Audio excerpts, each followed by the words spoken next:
Good evening. Welcome to another mini masterclass on building resilience as a dream builder and world changer. And we're back at the Happy Business Club HQ. And I have got a treat for you today. This is a treat for you and a treat for me as well. Because today we have got a very special guest. And the reason this guest is so special, apart from the fact that she's a wonderful, special person anyway, is that she's going to be one of the key expert speakers at the Dream Builders and World Changers event. And she's going to give you a little taster today about the kind of thing that she likes to not just talk about, but implement day in, day out, week in, week out, because this is important. If you want to be the most vibrant person that you can and bring that energy to your business, she's going to show you the most epic way to boost your vitality. And what does this do? This actually helps you to do the boring stuff, because the vast majority of the work that we do is pretty damn boring and monotonous and repetitive. And if you can't do it with a light heart and a wonderful sense of vitality and energy, then it's just going to feel damn boring. And we can't do that endlessly, can we? So enough about all of that, because I'm going to leave it to the expert. I'm going to bring her on. Are you ready, Alison? Are you ready to do your thing? Here she is. Here's the wonderful Alison. I am just going to literally pop off and leave you to it. All right, I'm going to be sitting in the wings, waiting and watching and listening and taking everything on board. Yeah, cool. Well, hello, everyone. Yeah, thank you very much. So, yeah, welcome. So Michelle's asked me to talk a bit about boosting your vitality. And the reason that I believe that this is important is because we do what we do for a reason, and it's usually to help other people. And if we don't help ourselves long term, then we can't be showing up for the people that we help. I had a really good thing the other day. It wasn't, you can't pour from an empty cup. It's, you can't boil an empty kettle. And because if you do it, not only will you wreck the kettle and the cooker, but you could actually burn your house down as well. So that's kind of a couple of reasons why I believe that vitality is so important. So, but before we can talk about boosting it, I think we need to talk about what vitality is, and it might mean different things to different people. So I'm going to prop my notes there so that I don't have to look away from the camera too much. So what does vitality mean to you? What do you understand by the word vitality? And what do you understand by having lots of vitality and having no vitality whatsoever? And how do those things vary or differ for you? And how do you measure it? So when you're thinking about what you are doing on a, you know, if you're doing a set of tasks or after the end of a busy day or partway through a difficult meeting, how do you actually judge yourself? Better to say maybe rate yourself or gauge yourself, because judge is a bit judgy. So do you do it on the run, or do you do like a drive-by job, you know, and you don't actually take time to actually really understand how you are? So I'd like you to, in fact, now this evening, where I'm talking to you and I'm encouraging you to, or inviting you to do something, it is an invitation. So so you don't have to. If anything I'm suggesting feels a bit odd or uncomfortable, then please just sit it out. But I'd like to invite you to really feel how you are now. So if you bring your feet to the floor, if you can, if you're able, and you wriggle your toes and you feel your backside on the seat if you're sitting down, or you just feel the support that you've got. And you can waggle your shoulders a bit and your jaw and flap your tongue a bit. I'm flapping mine already by talking to you. And take a good, healthy chest and belly full of air, as much as it's comfortable for you. And sigh it out so that you kind of make a noise, and that activates our vagus nerve. So you sigh it out and do another one and sigh it out, and roll your shoulders again, and gazing forwards, just become aware of everything in your peripheral vision. And how are you? So if you think about like a sort of 0 to 10 rating, how are you? What's your internal flavour at the moment? And just notice without judgment, just how you are. And from that place, how sparkly and vital are you feeling? What is your vitality like at the moment? And all of us have a different perception of what that might mean, but how is it for you? Where are you at the moment? So having it just takes that, it doesn't take that long actually, just to, even if you can just get your feet on the floor and wriggle your toes, just to bring yourself back into yourself and just notice how you are at any one time. And with that information, you can then be making choices. So when we talk about embodiment coaching, often actually what it is just noticing what's going on in your body. Got more information. When you've got more information, you can make different choices. It's really gentle. So gentle and kind, I would say. So going back to how you might be when you are assessing your performance or how you're turning up for things, are you really being accurate and fair and realistic, or are you perhaps being a bit harsh? So and do you kind of naturally lean towards beating yourself up? Often people who are running their own businesses, they're really purpose inspired, but perhaps they've had in fact, many of us have had an interesting pathway to running our own businesses, and we've got lots of history, but that might mean that we're more naturally set up to beat ourselves up. So what I tend to do is I've got this, and you might have noticed it in one of Michelle's reels in the past, where she said, this is my friend Alison Randall, she's got a triangle. My friend Alison Randall's got a triangle. Well, I do have a triangle, and hopefully it's helpful. So what I would like you to do, in fact, now let's go back a bit. Why did I develop the triangle? Well, it's about sustainability. So my background is over 2 decades working in the not-for-profit sector, doing a lot of project development, project planning, organisational development. And in that time, there have been some epic projects and there have been some epic failures. So this triangle is actually derived from having really looked at the things that didn't work and trying to work out what the missing ingredients were. So, and we talk a lot about sustainability, and really you need to have sustainability for individuals, for the projects, and also for the organisation. And for us, our organisations are our businesses. So, so that's where it kind of came from. And I believe if you're going to be working sustainably, then you're working in a way that's effective and fulfilling, and it's sustainable, which means that you can still be turning up for your people year in, year out.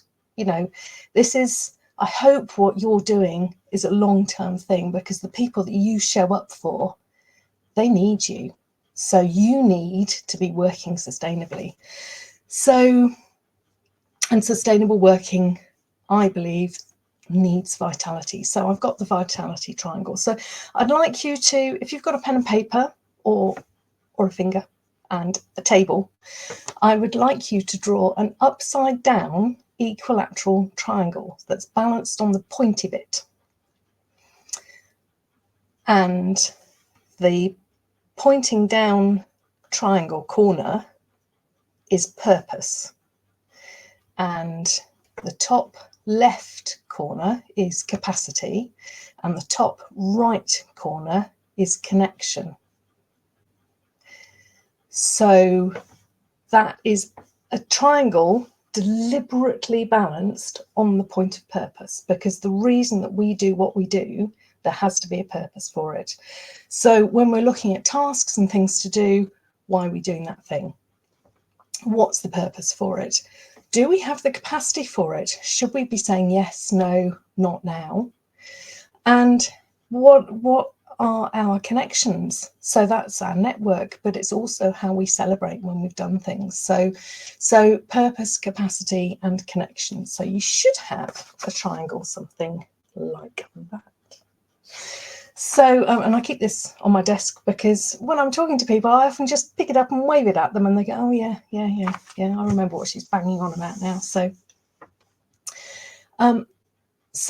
and the other aspect of it actually is this is all in it. And so if you think about this, the rest of the sheet of paper, that's the environment. So are you in the right environment? Are there things missing in that environment? You know, it's just understanding kind of your setting or your work project setting or your business's setting and kind of how that feeds into it. So it's more, there's so much more to talk about with that. And that's what I'll be going into more detail with at Michelle's event in November, which I'm very, very excited about. And I'm just delighted to have been invited to be a speaker. So we'll go into that in more detail. But Michelle said, can you share one thing that will help people to boost their vitality? And I said, yes, but I lied. I'm really sorry. I've got two things. But then kind of the first thing kind of feeds into the second one. So, yeah, so you've all got to-do lists, haven't you? What do you do when you tick something off? Do you just then move on to the rest of the, you know, really long to-do list? Or do you move that task onto a ta-da list and celebrate it? So the first thing that will really boost your vitality is celebrating your achievements, however little they are. So whether that is raising a pint of water or high-fiving yourself or high-fiving a friend or you know, whatever it is, it's just an embodied kind of yesness to doing the thing. But the thing that I said that I would share, which is the second thing, not the first thing, is the 10-minute no screen, no desk break. So, and there's been lots of research into how successful people, and I guess we're possibly looking at the people with the biz jets, but I don't know about you, that doesn't fire me up, but these are people who are successful in their fields. And there's been lots of research into the way that these people work, and typically they will do work segments of between 40 and 50 minutes, and then they'll have a break. So you need to find your sweet spot between 40 and 50 minutes. For me, it's 47 minutes. 50 was too much, 40 was too little, but for me, my Goldilocks length of time is 47 minutes. And at the end of it, there are a couple of things to do that will boost your vitality with your business. So firstly, you celebrate. I've already told you about that because you've achieved something. And then you stand up and you close your eyes. So closing your eyes will rest your visual cortex, because if you've been working with a screen, that's really, really important. So you rest your visual cortex. And then you kind of bounce up and down. So because you've been sitting still, possibly slumped over a hot keyboard, you're solidifying your skeleton slowly but surely. So you've got to wake it back up again and get it moving. So it's a bit of gentle movement to and thinking about, again, how am I? Does that need to be vigorous and, you know, firing up the energy, or does it need to be gentle and grounding? So you've picked your movement that you want, but you start moving and you breathe. So being hunched up has actually been squashing your lungs. So it's about expanding your lungs and filling them with this thing called oxygen, which is quite a useful thing to have plenty of in your body. The balance between oxygen and carbon dioxide. So the reason why fizzy drinks, sugary fizzy drinks, are bad for us is because the carbon dioxide has been dissolved in the water, and carbon dioxide dissolved into water becomes carbonic acid. So we do that with our bloodstream, and we are gently acidifying ourselves. So standing up and breathing properly helps to get that balance between oxygen and carbon dioxide back again. which is actually really good for us. Who knew? Anyway, so you have celebrated, you've stood up, you've shut your eyes, you've bounced up and down to get your skeleton going again, you're breathing, and then you go away for 10 minutes. So you step away, you have no screens, no desks. And that does a couple of things. That will give you some space, because one of the most important aspects of great art, and for us, our creative expression, is our business. It's a form of creative expression for us. So we're not necessarily designing cathedrals, but we are expressing ourselves. But the most amazing thing about an amazing cathedral when you walk into it, is the space. So for us, the 10-minute no screen, no desk break is the space inside our inner cathedrals of our businesses. And that sounds a bit nuts, but I hope you understand what I'm saying. And also that allows whatever we've been working on, any inspiration can kind of just cogitate and brew up a bit. And then when we come back to the desk, we probably got better quality ideas. You know how it is. You have the best ideas when you're doing something like going for a walk or in the shower or washing up or whatever. So it's about giving yourself a break as you're going along, keeping your vitality bubbling along, being able to pace yourself throughout the day, get loads done without exhausting yourself. So that is my 2 tips for boosting your vitality. Thank you very much. I hope Michelle's still there. Is Michelle still there? Coming back. I'm coming back. Thank you so much. Thank you.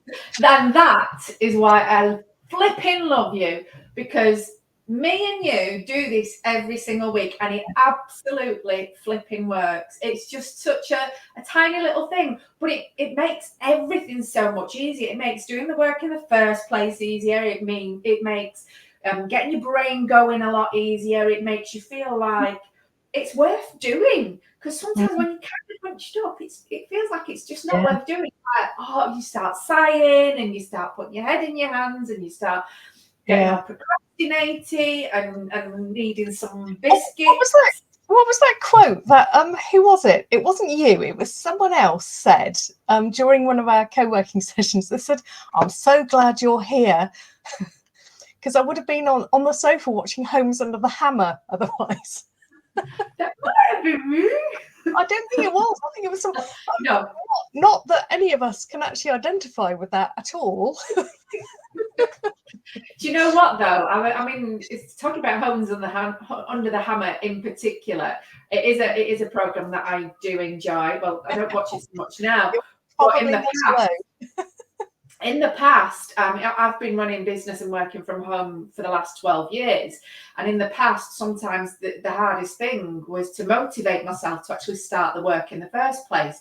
And it was always Homes Under the Hammer that kept me. That was the thing that I kind of like gravitated towards, the Homes Under the Hammer, to actually that actually kept me away from starting the work in the first place. But once that was finished, it was a lot easier for me to then go off and do the work. But I always felt like we use the analogy of wading through treacle.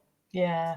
And that is something that we can battle with. I mean, I would reckon that anybody that watches this, anybody that's in the Happy Business Club, anybody that I talk to or have these discussions with has felt that on a regular basis at some point in their lives. And it is hard. It is hard being in the room, running your business on your own, not having those people around you, not having somebody there that says you've got to do this, and this. You've got to do it all yourself. You've got to be an autonomous being. You've got to figure it all out yourself. And sometimes you don't bloody want to. But when you're doing the kind of things that you're doing, and I love your crazy things. My favourite one was the spring, summer, autumn, winter.